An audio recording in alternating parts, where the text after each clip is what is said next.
আমার এই কলমি শাক বিভিন্ন রকমের সজনের পাতা মাথা দিয়ে শাক সবজি বিলের সমস্ত শাক 5-6 পদের দিয়ে অল্প অল্প করে দিয়ে দেখেন ব্লেন্ডার করছি।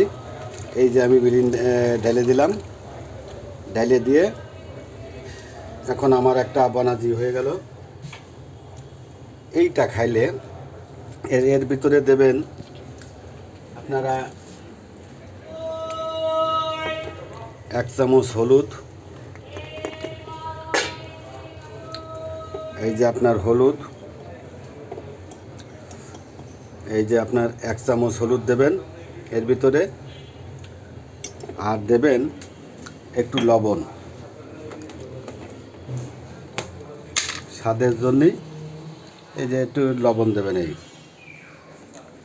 স্বাদের জন্য একটু লবণ এই দিয়ে এবার করবেন এইটাকে এই জাল দেবেন, জাল দিয়ে এইটাকে এই নাড়া দেবেন। আপনার যত পুরনো ক্যালসিয়াম এবং হাঁটু ব্যথা, পায়ে ব্যথা, হাঁটতে পারতেছেন না, 4 তলায় উঠতে পারতেছেন না, নিচ তলায় উঠতে পারতেছেন না, সিঁড়ি বেয়ে উঠতে পারতেছেন না, ইনশাল্লাহ মাত্র 2 থেকে 3 দিন খান, দেখেন ডায়াবেটিস নিয়ন্ত্রণ। এবং ডায়াবেটিস তো থাকবেই না।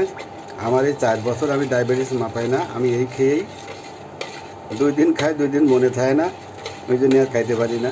তা আমার হঠাৎ করে পায়ে ব্যথা হয়েছে, আমি পায়ে ব্যথার থেকে আমি 2 দিন 1 দিন খাইছি, আল্লাহর রহমতে মাফ হয়ে গেছে। তাই আবার বানাইছি, বানাইয়ে এখন বানাচ্ছি। আপনারা আমার এই ভিডিওটা দেখে ইনশাল্লাহ আপনারা যদি খান অল্প একটু বলক তুলবেন, বেশি গরম করার দরকার নাই, অল্প অল্প গরম করলে মনে করবেন যে আপনার এইটা খুব উস্তাদের জিনিস। আপনি ডাক্তার ছাড়া, ডাক্তার কাছে কী করতে যাবেন, আপনার ডাক্তার লাগবে কিসে, কোন কাজে লাগবে। এবার এর ভিতরে হয়ে গেলে একটা লেবু, আমি হচ্ছে আজকে নতুন সিস্টেমে করছি, একটা লেবু কুচি কুচি করে কাটে ফুলটাই দিয়ে দিছি, মানে লেবারেরও কাজ করবে। একটা লেবু এর ভিতরে কুচি কুচি করে কেটে দিয়েছি খোসা সহ, আমি ব্লেন্ডার করে দিয়েছি সব। এই দেখেন এখন মোটামুটি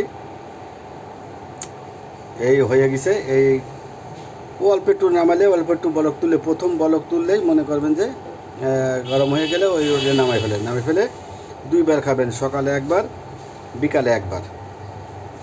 আপনি খাওয়ার পরে খান, বিকালে আপনি খান, কোনো সমস্যা নাই।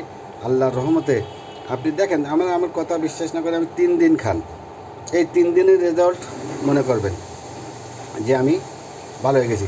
এবারে ভালো বিনা পয়সার ওষুধ যদি ভালো হয়ে যান তাহলে 1000 টাকা কষ্ট করে আপনার ডাক্তার লাগবে না ইনশাল্লাহ। আলহামদুলিল্লাহ, রাখি।